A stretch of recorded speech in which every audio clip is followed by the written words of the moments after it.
राम रघुवर की प्राण प्रिया भजो रे मन सिया। जी महाराज जी की जय। श्री कृष्णदास जी बाबा ये गोवर्धन में रहते रहे। एक बार क्या हुआ कि वृंदावन में एक ब्राह्मण जो तैलंग ब्राह्मण कहलाते थे, वो बहुत पढ़ा लिखा शास्त्रार्थी हो गया था। सभी जगह शास्त्रार्थ करते करते और जब वो वृंदावन पहुंचता है और जितने भी वृंदावन के जो पंडित थे, अच्छे विद्वान थे, उसको उसने ललकारा कि आओ मुझसे शास्त्रार्थ करो। लेकिन कोई भी उनके सामने नहीं जाता था, क्योंकि वो सब शास्त्रों का ज्ञाता था। तो सभी वृंदावन के जितने विद्वान थे बैठ कर के आपस में चर्चा करने लगे कि आखिर इनको किसके पास भेजा जाए। इस तैलंग ब्राह्मण को कुछ समझ में नहीं आ रहा था। तो एक ने कहा, भैया शास्त्रों का ज्ञान पढ़ने वाले जो होते हैं उनसे तो बढ़कर के भक्त होते हैं, क्योंकि भगवान की कृपा से उनके हृदय में सहज में ज्ञान प्रकट होता है। वो शास्त्र नहीं भी पढ़ते हैं फिर भी परमात्मा की कृपा से शास्त्र उनके हृदय में अपने आप प्रकट होते हैं। तो ऐसा किया जाए कि जो कृष्णदास बाबा जो गोवर्धन में रहते हैं उन्हीं के पास इनको भेज दिया जाए। एक ने कहा, भैया वो बाबा तो रात दिन भजन करता है, वो शास्त्रार्थ काय को करेगा, उस तो एक क्षण को भगवान का भजन छोड़ता नहीं, शास्त्रार्थ कैसे करेगा। एक ने कहा, भैया मान लो शास्त्रार्थ से मतलब नहीं है, कहीं उसने कह दिया भैया हम हार गए तुम जीत गए, साधुओं को क्या लेना देना है बड़ाई से। कहा हाँ ये भी तो बात सही है, तब क्या किया जाए। कहा लेकिन ये है कि वो भगवान के परम भक्त हैं और सिद्ध भी हैं, इस कारण से उन्हीं के पास भेजा जाए, लेकिन इन पंडित जी को ही सिखा पढ़ा करके भेजा जाए। तो सभी विद्वान लोग उस तैलंग पंडित के पास जाते हैं, प्रणाम करते हैं। प्रणाम करने के बाद और उनका अभिवादन करने के बाद कहते हैं, महाराज आपसे कौन शास्त्रार्थ कर सकता है, आप सभी शास्त्रों के जानकार हैं, लेकिन हम सब लोगों ने ये निश्चित किया है कि गोवर्धन में एक कृष्णदास बाबा रहते हैं, यदि आप शास्त्रार्थ कर लें, अगर आप जीत जाएंगे तो जितने भी विद्वान हैं यहाँ से काशी से लेकर के भूमंडल में, उन सब से आप जीते हुए माने जाओगे। लेकिन वो हो सकता है कि आपसे शास्त्रार्थ ना करें, लेकिन आप ऐसा कुछ उपाय कीजिएगा कि वो आपसे शास्त्रार्थ करें। कोई ऐसी बात प्रश्न पूछिएगा, यदि आपको डांट भी दें तो नाराज ना होइएगा, क्योंकि आपको शास्त्रार्थ करना है और विजय पत्र लिखवाना है, तो ये कुछ ना कुछ तो करना पड़ेगा। कहे ठीक है भैया बहुत अच्छी बात, सबसे शास्त्रार्थ न करके बाबा से शास्त्रार्थ करेंगे। बड़ा सवेरा हुआ और पंडित जी को काहे को नींद आवे, उस सुबह सुबह वहाँ पहुँच गए गोवर्धन, और यहाँ कृष्णदास बाबा स्नान ध्यान करके अपना तिलक स्वरूप करके बैठी थे कि अब चलो भगवान को दंडवत करके अपने भजन में बैठें। तभी ये पहुँच गए। महाराज दंडवत ने कहा, भैया दंडवत कहो कैसे आए भैया। कहा हम आपसे शास्त्रार्थ करने आए। अरे भैया ये हम शास्त्रार्थ नहीं जानते, हम तो भजन भज जानते हैं, ये कहाँ की बलाएं लेके आए हो। अरे नहीं महाराज, सभी ब्राह्मणों ने कहा है कि आप बहुत बड़े विद्वान हैं। कहा वो मूर्ख लोग हैं जिनने कहा है। अरे मैं तो पढ़ा लिखा भी नहीं हूँ, मैं क्या जानूँ शास्त्र क्या कहलाता है। अच्छा ठीक है महाराज आप नहीं जानते हैं तो एक बात बता दीजिए हमको कि ये तो लिख सकते हैं कि हम हारे या तुम जीत गए, ये तो लिख सकते हो। कहे से कैसे लिख सकते हो, जब बातचीत कुछ हुई नहीं और हमसे कोई संबंध नहीं हुआ, हम कैसे लिख दें।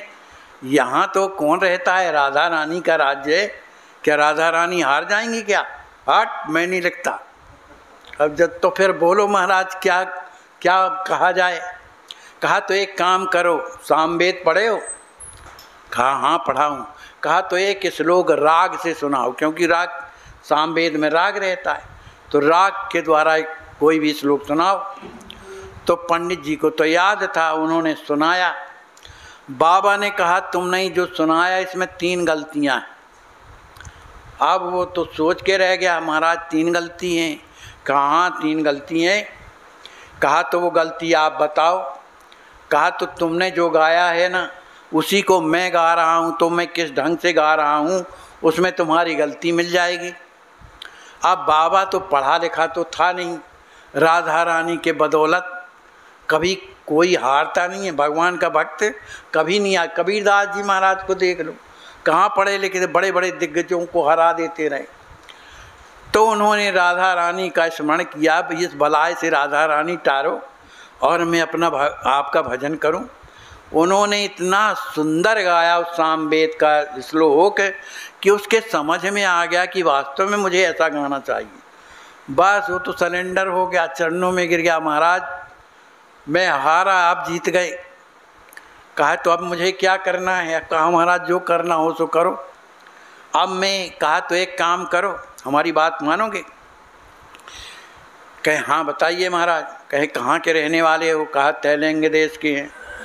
कहा तुम्हारा केवल यही काम है जो इधर गए उधर गए लोगों को परास्त किया, कहीं जीते, इससे तुमको क्या मिला आज तक?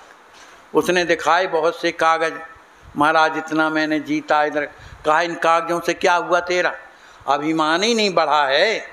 जीत करके भी अगर कुछ नॉर्मल होता, कुछ ज्ञान हुआ होता तब तो ठीक था, तेरा अभिमान ही तो बड़ा है। मेरी बात मान, तू हार गया है ना मुझसे कि नहीं हारा? बता जल्दी। अरे महाराज हार गया। कहा तो फिर एक बात मान मेरी, तेरा जीवन बन जाएगा। कहा क्या? कहा आज से ये सब छोड़ और सीधा राधा का स्मरण किया कर, राधा राधा बोल, तुझे इतनी शांति मिलेगी। तो इतना बड़ा विद्वान होकर के भी तेरे जीवन में अशांति है कि नहीं? कहा हाँ महाराज है। कहा तो बस राधा राधा नाम जपो और तुम्हारा सब काम बनेगा।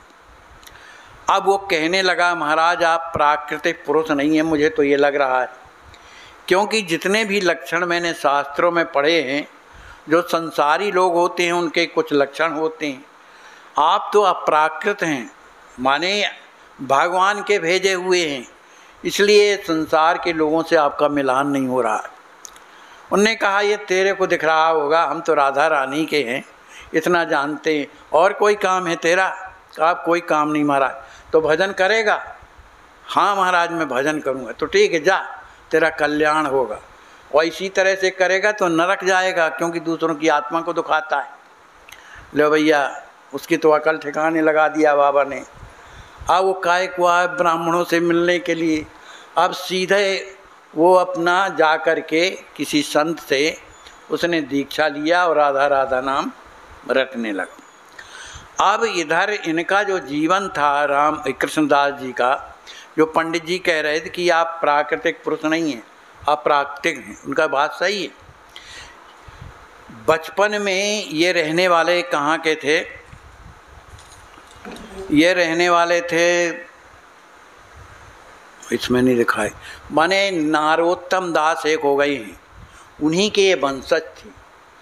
और इनके जो पिताजी थे वो, उनका नाम था सनातन और कानून गो थे ये, लेकिन इनका शरीर छूट गया था। तो पुराने ज़माने में क्या होता था कि कोई किसी का पति मर जाता था तो सती प्रथा चलती थी। तो इनकी जो माँ है जब सती होने लगी तो इनके 3 लड़के थे, तो ये सबसे छोटे थे। तो इनको कहा कृष्णदास तुम एक काम करना, और लड़कों को तो बताया जो भी करना था, इनको बताया कि तुम बेटा तुम एक काम करना, तुम गृहस्थी में नहीं रहना, तुम ये सब छोड़ करके वृंदावन जाओ और वृंदावन में जाकर के राधा रानी की शरण में हो करके गोवर्धन में रह करके और भगवान का भजन करना, बस यही करना बेटा, इसी से तुम्हारा कल्याण होगा। ऐसा कह करके उनकी जो माता जी थी वो अपने पति के साथ में जल करके और भस्म हो गई। ये वहाँ से चलते हैं।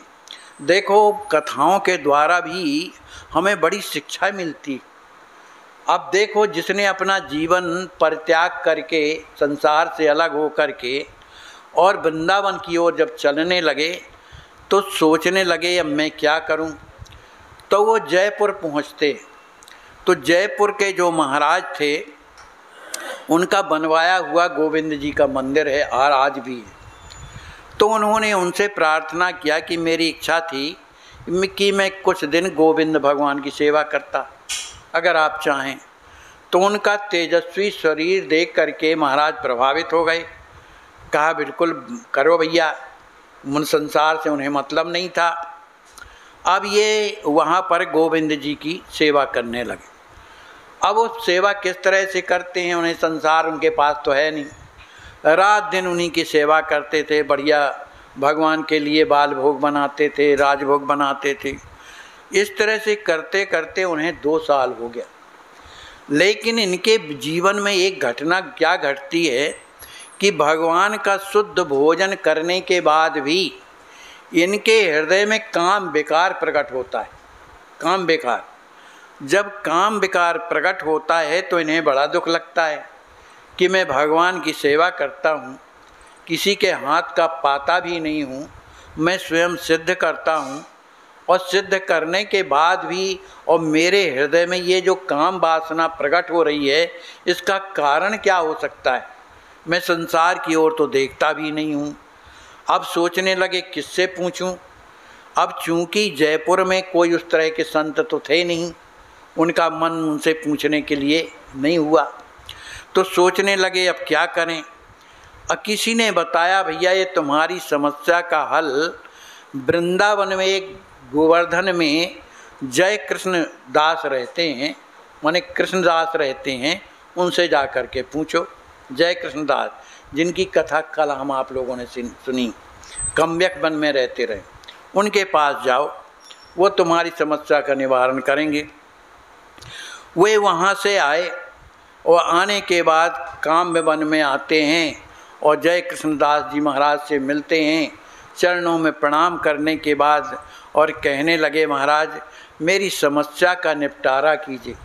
मैं भगवान गोविंद जी की सेवा करता हूँ, मेरे चिंतन में उनके अलावा कोई नहीं है, संसार छू नहीं गया है, फिर भी मेरे अंदर काम वासना क्यों आ रही है, क्या मुझसे गलती हो रही है जिसके कारण ये हृदय में प्रवेश कर गई। तब उन्होंने समझाया बेटा देखो ये बातें केवल उनके लिए नहीं कि हम भगवान की भी पूजा करते हैं, भगवान का नैवेद्य ही पाते हैं, किसी से मतलब नहीं है, लेकिन फिर भी मन में जो बेकार आया क्यों आया, इसके लिए जय कृष्ण महाराज बता रहे हैं। कहते हैं बेटा कोई हरा वृक्ष है, उसको काटो और काट करके उसको जल में डाल दो। अब जब वो कुछ दिन जल में पड़ा रहे और फिर उसको निकाल करके आग लगाओ तो आग लगेगी, कभी नहीं लग सकती है। इसी तरह से ये जो हमारा जीवन अनंत काल से एकदम विषय वासना में लगा हुआ है, नित्य निरंतर उसी में लगा हुआ है, तो अंदर विषय रस होने के कारण ये जो हमारा अंतःकरण है वो गीला हो गया है।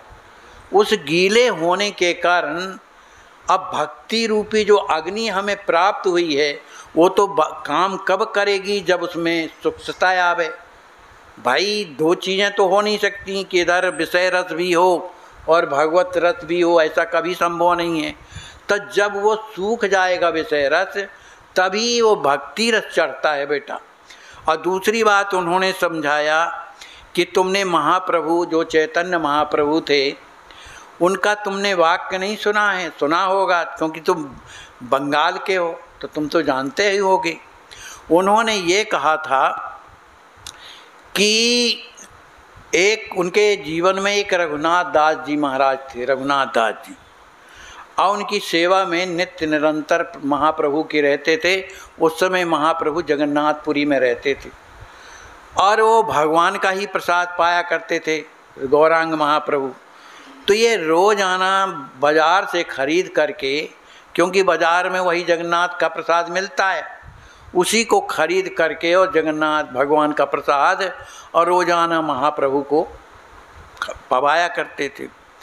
तो उन्होंने कहा कि विषवीर अन्य है राजस निमंत्रण, माने जो विषी लोग हैं उन्हीं का अन्न खाने से निश्चित रूप से क्या होता है, हृदय में विषय प्रकट होता है।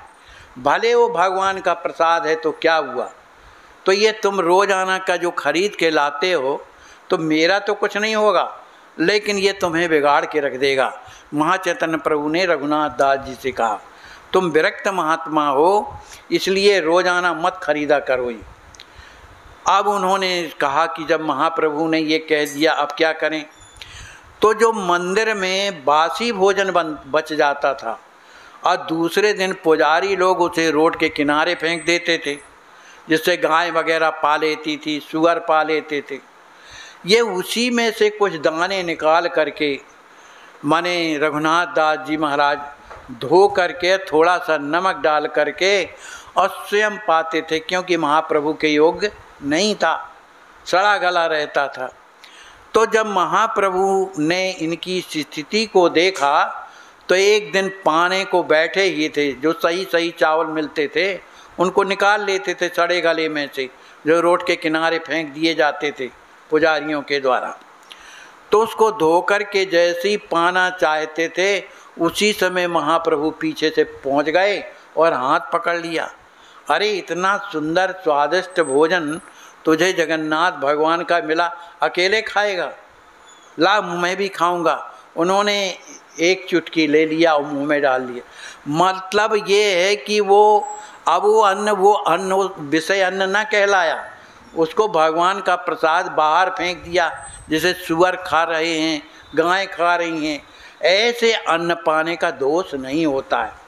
तो देख महाप्रभु ने ऐसा समझाया, उस लड़के को आज समझा रहे हैं जय कृष्णदास जी महाराज। अच्छा, इसी संदर्भ में मैं तुझे एक कथा सुना रहा हूँ, तो सुन। तो उन्होंने कहा एक बार की बात है कि जिस समय रूप और सनातन ये दोनों भाई नहीं थे, लेकिन गौरांग महाप्रभु का कीर्तन हमेशा सब जगह चला करता था। बड़ी बड़ी टोलियां बना करती थीं, कभी इस गांव को जाते थे, कभी उस गांव को जाते थे। किसी टोली में महाचैतन्य प्रभु चले जाते थे, कभी किसी में नहीं भी जाते थे। तो एक टोली जो कीर्तन करती हुई और चली जा रही थी, एक गांव से गुजर रही थी, तो वहाँ पर एक वेश्या का घर था, महल था। तो उस कीर्तन में सभी लोग उन्मत्त होकर के कीर्तन कर रहे थे। कोई बेहोश हो जाता था, कोई गिर पड़ता था, सबके नेत्रों से अश्रु बहते थे।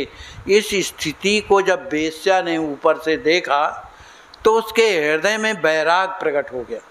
सच्चे भक्तों का दर्शन करने से स्थिति ऐसे ही होती है। वो उतर करके आती है अपने मने महल से और जा करके उन सब के चरणों में लौटने लगी जो कीर्तन कर रहे थे। जो उनमें मुखिया महंत थे उनके चरणों में जा करके रोने लगी। कहा महाराज मेरी आपसे एक प्रार्थना है। कहा बोलो क्या है। कहा मेरे पास तो बहुत धन है, केवल उस संत को ये समझाने के लिए कि देखो कौन सा धन पाना चाहिए कौन ना पाना चाहिए, इसके संदर्भ में कथा सुना रहे। तो उस वेश्या ने कहा महाराज मेरे पास बहुत धन है, उसको आप अपने भगवान में लगा दीजिए, और भी जो मेरे पास धन है उससे जो है वैष्णव की सेवा कर दीजिए और मुझे अपनी शिष्या बना लीजिए। वो महाराज ने कहा कि देखो मैंने तुम्हें शिष्या बना लिया, लेकिन जो तुम्हारे पास धन है, अब उन्होंने विशेष बताया नहीं, इसको जाकर के वृंदावन में गोविंद जी को अर्पण कर दो और वहीं पर संतों का भंडारा हो जाएगा। तो मेरी आज्ञा का पालन करो क्योंकि तुम मेरी शिष्या हो गई हो। ऐसा जब कहा तो वह वृंदावन आई और गोविंद मंदिर में जाती है।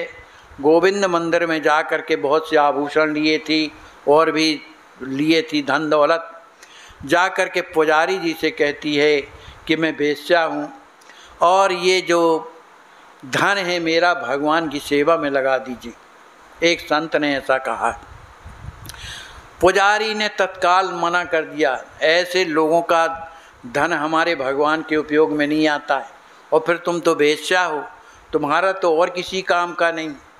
वो बड़ी दुखी हो गई, अपना धन ले जा कर के और जमुना जी के किनारे जा कर के बैठ गई कि अब इस जीवन को मैं समाप्त कर दूंगी, क्या करूंगी इस शरीर को रख कर के, मैंने कितना गलत काम किया है, पश्चाताप हो रहा है।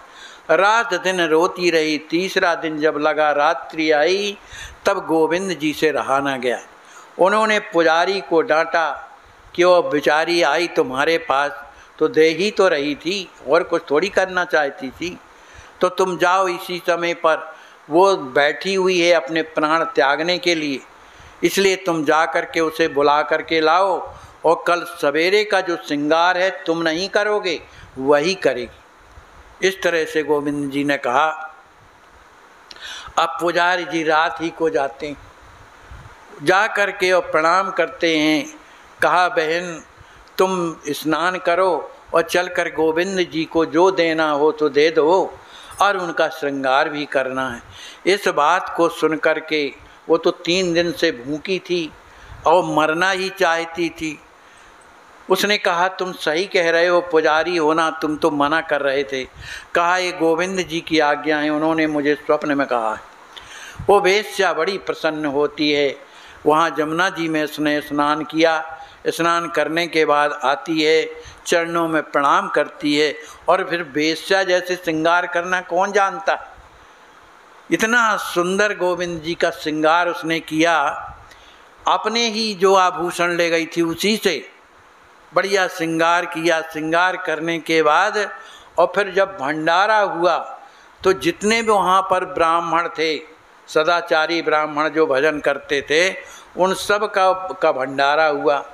सभी कोई भंडारा में आए कि गोविंद जी के मंदिर में भंडारा है। सब पा करके जब अपने अपने घरों को जाते हैं, वो पंडित लोग बड़े सदाचारी थे, सबको क्या होता है, सबको स्वप्न दोष हो जाता है। सबको जब स्वप्न दोष हो गया तो सवेरे सब ब्राह्मण मिलकर के सोचने लगे ये पता नहीं किसका अन्न हम लोगों ने खाया, उसी का परिणाम है ये, आखिर क्या हो सकता है। सभी मिल कर के पुजारी के पास आते हैं और कहते हैं पुजारी जी कल जो हम लोगों ने अन्न पाया है उसमें दोष था, हम लोगों को स्वप्न दोष हुआ है, आप सही बताओ ये किसका अन्न है। तो उसने बताया कि भैया अब क्या बताएं महाराज, वो तो एक वेश्या का धन था। इतना जहाँ ब्राह्मणों ने सुना तो इसका प्रायश्चित क्या है, केवल मरना। वेश्या का धन पाने के बाद केवल मरने से प्रायश्चित ठीक होता है। वो ब्राह्मण थे, सब कुछ जानने वाले, सब अपनी अपनी कुटी में आ करके और अनशन में लग गए, क्योंकि मरना है। अब दूसरा दिन हुआ, कुछ खाए नहीं पिए नहीं, बड़ा दुख लग रहा था। बताओ भगवान का प्रसाद और फिर भी हम लोगों की ये स्थिति हो गई, हमें नहीं खाना चाहिए था। अब जब तीसरा दिन लगा प्राण जाने वाले सभी पंडितों के, तब गोविंद जी महाराज उन्हीं सब पंडितों के घर में प्रकट हो गए और कहने लगे भाई आप लोग क्यों ऐसा कर रहे हो, अनशन कर रहे हो, अपनी आत्मा का हनन कर रहे हो। उन सब ने कहा महाराज क्या करें, हमने वेश्या का अन्न खाया है और आप भी कैसे परमात्मा हो जो वेश्या का अन्न स्वीकार करके हमको खवा दिया। अरे आपका धर्म कर्म तो कभी होता नहीं, पर हम लोगों का धर्म में बट्टा लगवा दिया आपने, धर्म चला गया, अब मरने के अलावा क्या उपाय हो सकता है। तो गोविंद जी बेचारे क्या करें। उन्होंने कहा ब्राह्मणों हमने ये कब कहा था कि तुम अन्न पाओ, बताओ, कभी नहीं कहा कि तुम अन्न पाओ वेश्या का। हाँ अगर हमारा उसमें भोग लग गया है तो तुम्हें उसमें थोड़ा सा ले लेना चाहिए जिससे प्रसाद का अपमान ना हो, लेकिन भरपेट नहीं पाना चाहिए। भाई इसमें गलती तो आपकी है। कहा गलती हमारी आप नहीं है, इसमें आपकी गलती है कि जो वेश्या का पूरा सामान आपने रख लिया। अब भगवान क्या करें, अपने भक्तों के तरफ भी तो भगवान तरफदारी करते हैं जो सब कुछ देने को तैयार हैं। आखिर उन ब्राह्मणों को भगवान ने बचा लिया। कहा अब आपका हम झूठा कभी नहीं खाएंगे। कहा ये तो आप लोगों की इच्छा, मत खाओ। अब इस तरह से भगवान को तो उनने कुजात कर दिया। अब ब्राह्मण लोग मंदिर बराबर आते हैं, सब कुछ करते हैं, पर उनका प्रसाद नहीं पाते वो ब्राह्मण लोग।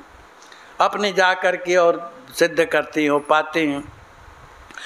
अब वही जो पंडित को जो कथा सुना रहे थे जय कृष्णदास बाबू लड़के को, अब उस लड़के को लगा कि जब इस प्रसाद में इतनी भलाई है, उसी के कारण मेरे जीवन में ये काम वासना प्रकट हो रही है, तो अब मुझे जयपुर में ही नहीं रहना है। जो मदन मोहन महाराज हैं जयपुर में, जिनकी सेवा करते थे, अब उनकी भी सेवा नहीं करना। जब वो भगवान होकर के भी हमारे अंदर काम प्रकट हो रहा है और रक्षा नहीं कर रहे, क्या करेंगे ऐसे भगवान की सेवा करके। तो वहाँ से वो चले आए, वो आ कर के नंदगांव में और एक जगह पर ये रहने लगे। अब उन्होंने सोचा कि ये शरीर को ही नष्ट करना चाहिए क्योंकि सारी विपत्ति शरीर से ही है। तो आटा कहीं से मांग लाते थे, उस आटे में नीम की पत्तियां डाल करके और उसको घोल बना करके पी लेते थे।